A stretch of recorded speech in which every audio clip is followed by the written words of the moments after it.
Last year, we celebrated our first homecoming service with a short film about the first 40 years of our church history. We learned that in 1906, 2 years before the Nazarene denomination was organized, a man called Fred Barnes began to pray for a holiness church in the Kansas City area. From his original dream, a tent-meeting church began to meet, and from this group of believers, the Trinity Church of the Nazarene emerged, established in 1930. When Trinity had outgrown their building, God made it possible, with a little help from Harry S. Truman, for the church to build a new building during wartime, even though civilian construction was not allowed at that time. Last year, we celebrated the legacy of Rainbow Church of the Nazarene and heard stories from some of our members who were a part of that original Rainbow congregation. To hear more about these stories and how the church eventually decided to move to our present location at Nall Avenue, you can find part 1 of the Nall Naz Retrospective on our YouTube channel. Today, we pick up where that story left off.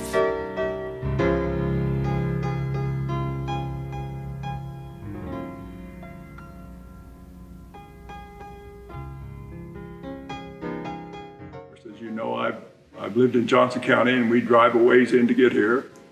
Of course, part of that's because my son and daughter-in-law also attend here, Keith and Julie. And that, I don't know, we never felt like going to a different church. This was our home church. This is our church. You want to start? You want me to start? Well, you're older. I'm older. I am older. We actually ended up coming around the same time. Our parents came from different churches, but right at that same time. Same denomination, and we were all looking for a new church home. And when we went to Nall Avenue, we found an extremely welcoming community. At that time, I think it was Bill Coulter was the Bill and Karen Coulter were the pastors. The children's area was thriving, and it was just such a welcoming community. And so we landed there, and Karen and her family landed there. But I think it was that same year that I ended up getting baptized downstairs in what is now the small fellowship hall. It was the only fellowship hall then. It was over on the east side, and they brought in an above-ground swimming pool. Glad that thing didn't bust, but I still remember being baptized by Bill Coulter downstairs. Very special time. Well, my story started when we moved to Overland Park, and Chris Stringfield used to drive a bus in our little neighborhood around 75th and Metcalf. And my sister said, "Can we go? Can we go?" And my dad said, "Yeah, we can go." So we tried it out. Actually, Laura tried it out first because I was an observer and it needed to be a safe place for me. But she went and she loved it. So my family started attending Nall. I don't even know if that's the way it really happened, but that's the way my memory is. Let's go with it. Let's go with it. Anyway, we started attending. Mom was working nights, and so Dad would take us girls, and then just really felt the Holy Spirit just moving in this place.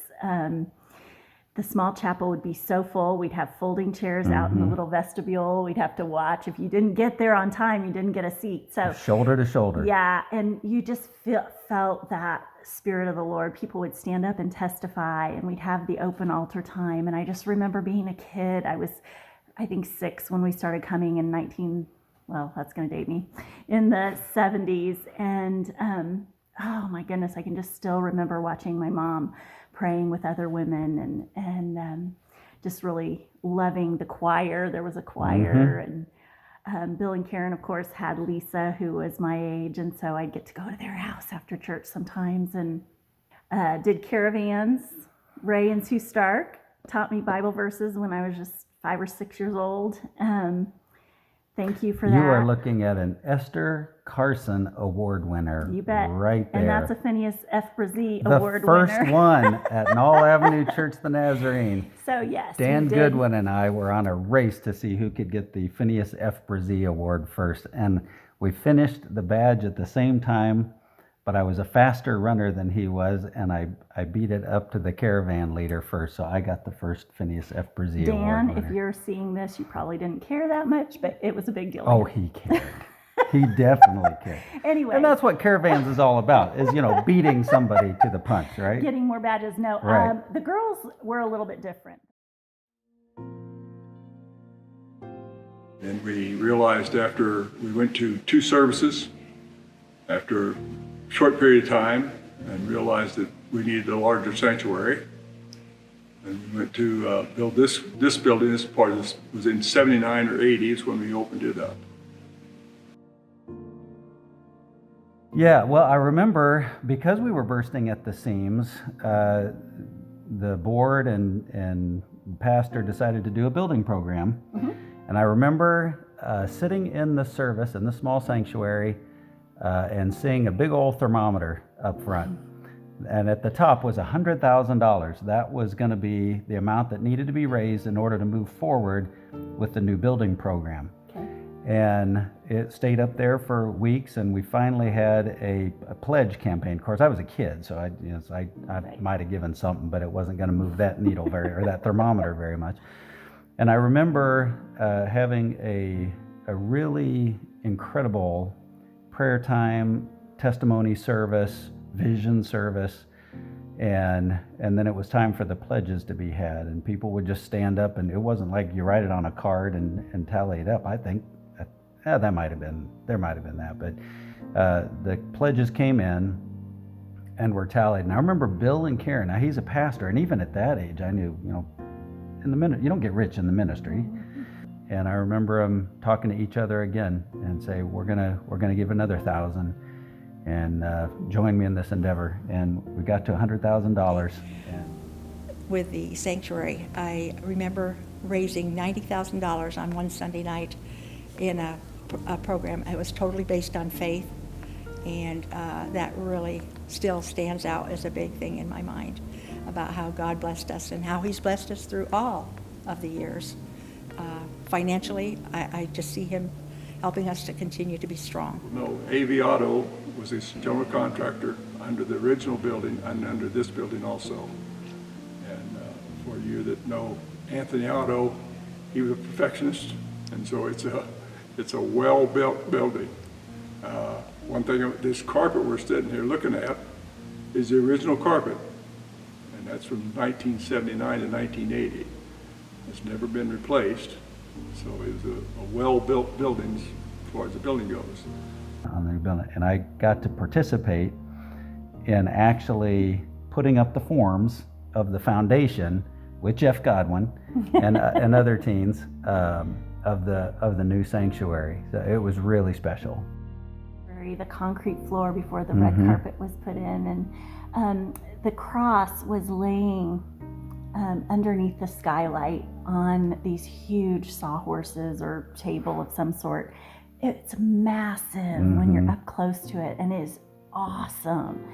And it's always been, aside from the windows, the cross there is just my favorite thing. I just love it. And that just was awesome. We would use the squeegee or something to get water down. I don't know, they were working on that concrete floor that's underneath that carpet. So I loved how the kids were able to take part in just doing little odd jobs.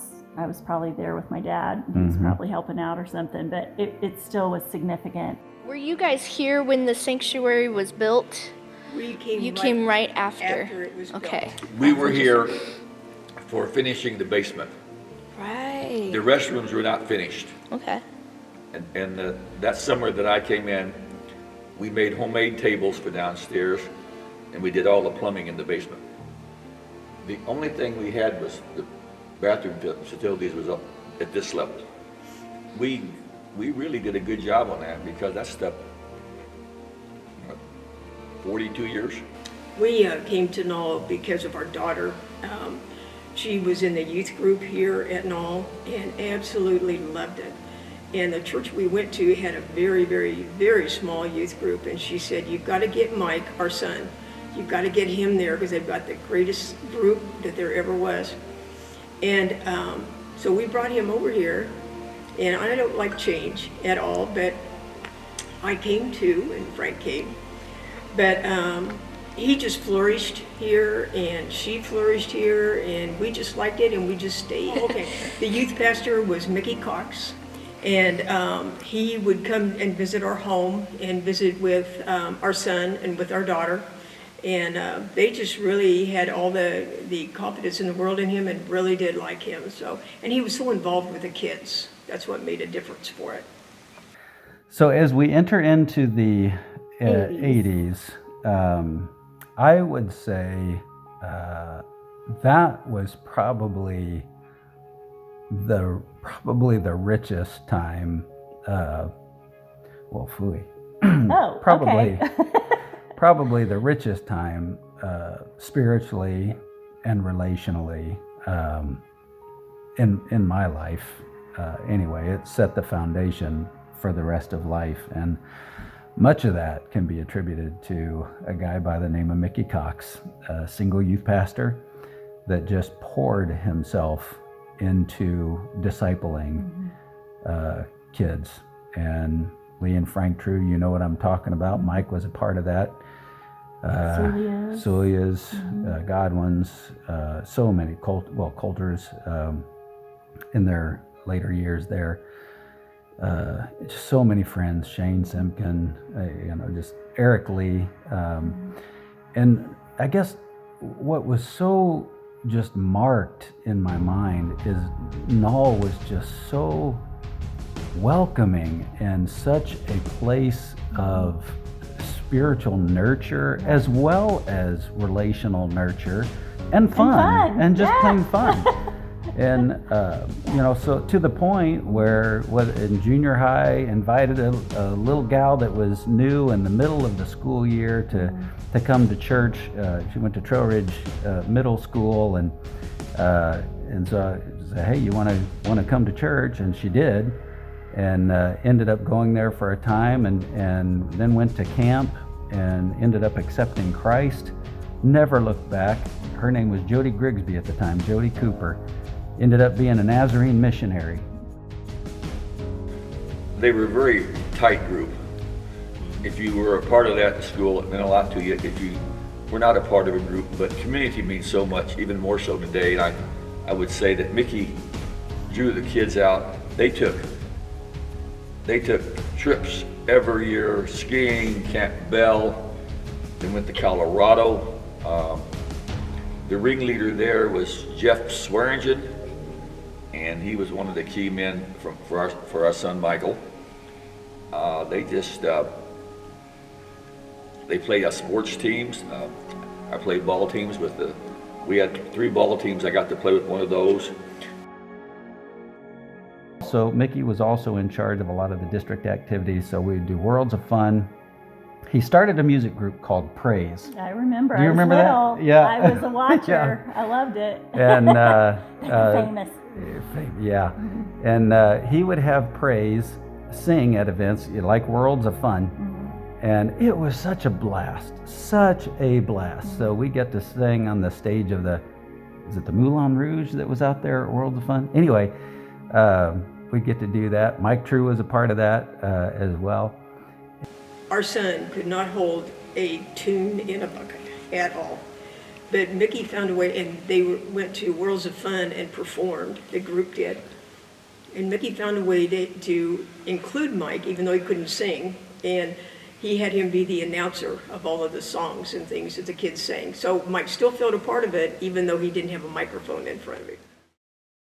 Men's prayer breakfasts, they were social like Christ was when he fed the manna. But after we had our breakfast, then we had a prayer time and a devotional.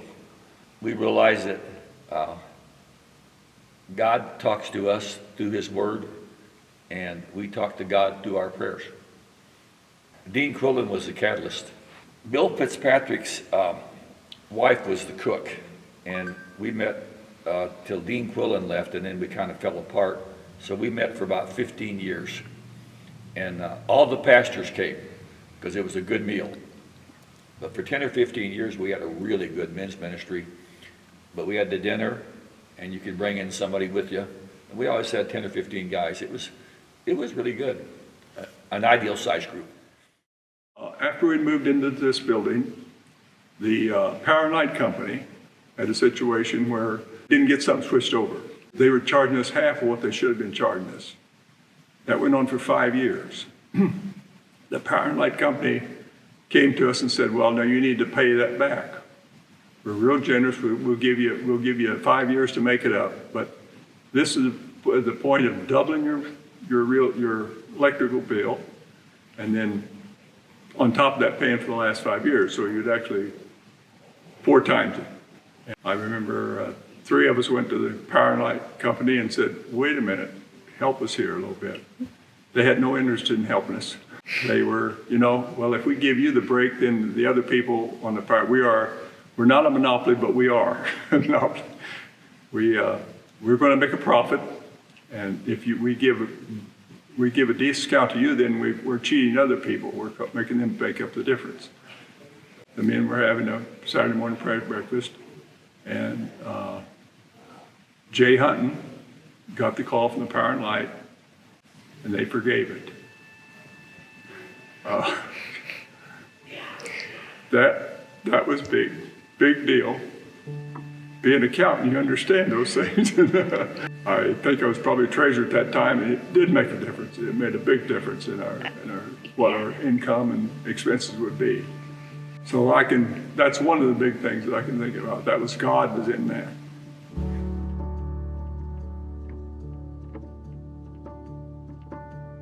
I first attended Nall Avenue in my later years of college because my roommate, Julie Poe, invited me to attend. She had a friend that was attending the church and she wanted me to go with her. When you throw a rock into the water, it has a ripple effect. And that is more or less what happened when Julie invited me to church. When my husband, John, and I first started dating, he came to Nall Avenue, and then he invited his roommate, Greg Naz. So the ripple effect continued into the Fisher family and into the Naz family. The ripple reached out to 21 people in total.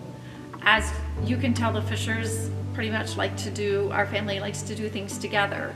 And so between the Fisher family and the Naz family, the Fisher family has 4 generations that have started because Julie wanted me to go with her where her friend was attending church, and her friend, she ended up marrying her friend.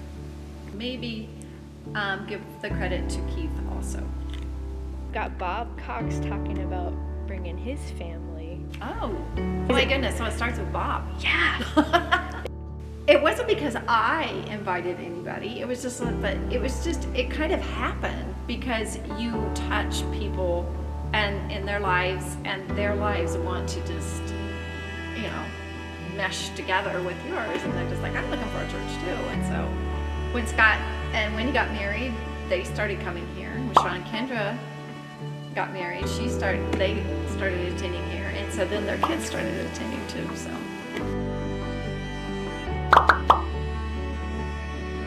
I started coming to Nall. I came because I grew up Presbyterian, but Keith, well, it wasn't Keith, but I am a good friend with Keith. Have you ever heard of his friend Joe Owens?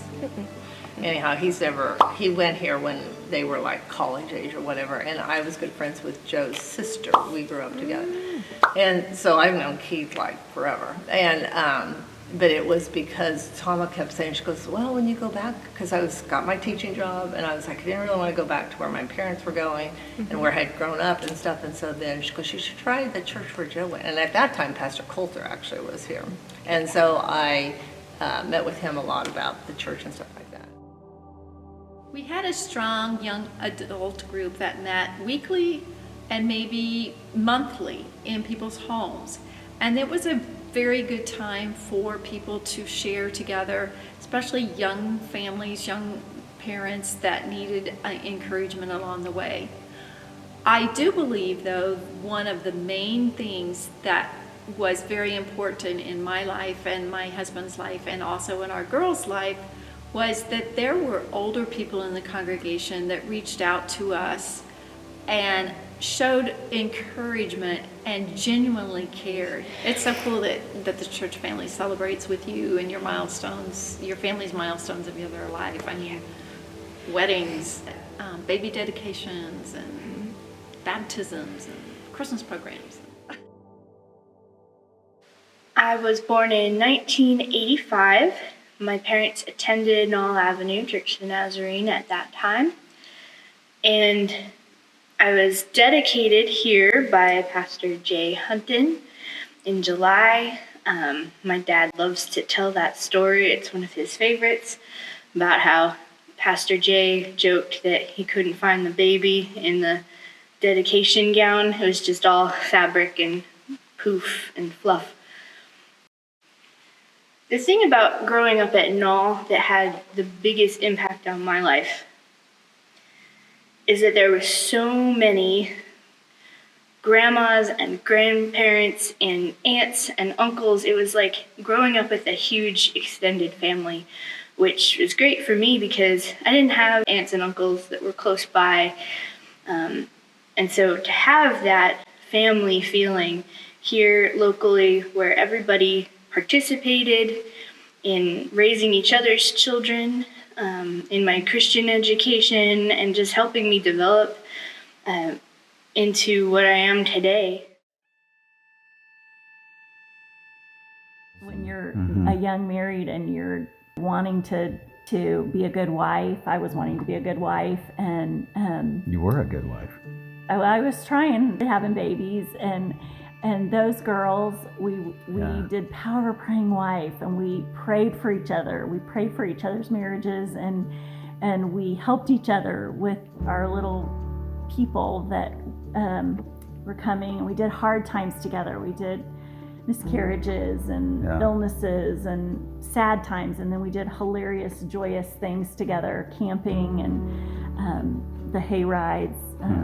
Great times together. Lots of games, lots of hanging out. Some of you young couples are knowing what we're talking about because you're doing experiencing it. that now. Yeah, and it's a tough time of life, but it's also an incredible time of life. And you are seen and loved and known. Yeah, that was a really big time. Arla, you and Doris would take those kids for 4 hours on Thursdays, and just such a blessing because we really didn't have money. Wow, how did we even do it? I don't even know, but God provided. Yeah. He did. Yeah. John was involved in the youth group, and he was intentionally mentored by different youth pastors.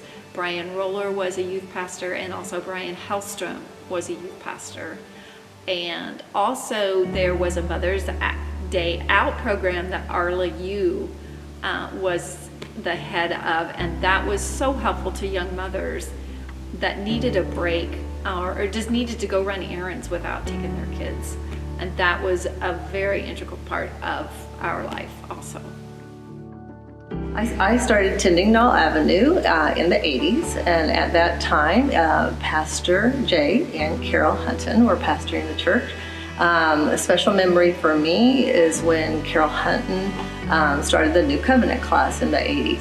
It was a young adult class, and it was filled with young marrieds, seminarians, and singles. And it was a wonderful time of fellowship. The Huntons had us into their home a lot, and it was lifelong friendships that were formed that are still very special friendships in my life today. Carol was a wonderful teacher. She had us going out into the community for different outreach opportunities with missions and various things like that. And then she also had us looking within Nall and the needs of the people at Nall. And lots of times she had us doing projects or activities as a class, helping different people at Nall. And that allowed you to meet lots of other new people that you didn't know, and it was a wonderful ministry opportunity as well. Carol had a heart for everybody in that classroom, said she was an amazing teacher, but she also had great love for each person that came in. Just those friendships that were so deep and meaningful. My youth pastors were Brian and Colleen Roller, They were and awesome. Brian and Jeannie Hellstrom. John and Shirley Fisher were huge. I'm trying to think. We had the Justices. Greg Nias was a leader. I'm going to miss so many people. We Mark had Bain? snacks. Was he one of your leaders? No? I don't. Okay. I don't know. There's so many.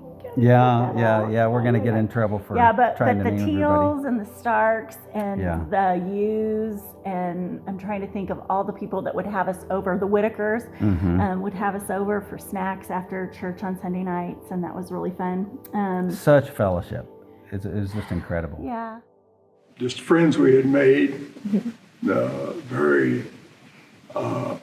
just mainly the congregation. That's what the church is about. It's about the congregation. The building is nice, the building is beautiful, but it's the congregation that makes the church.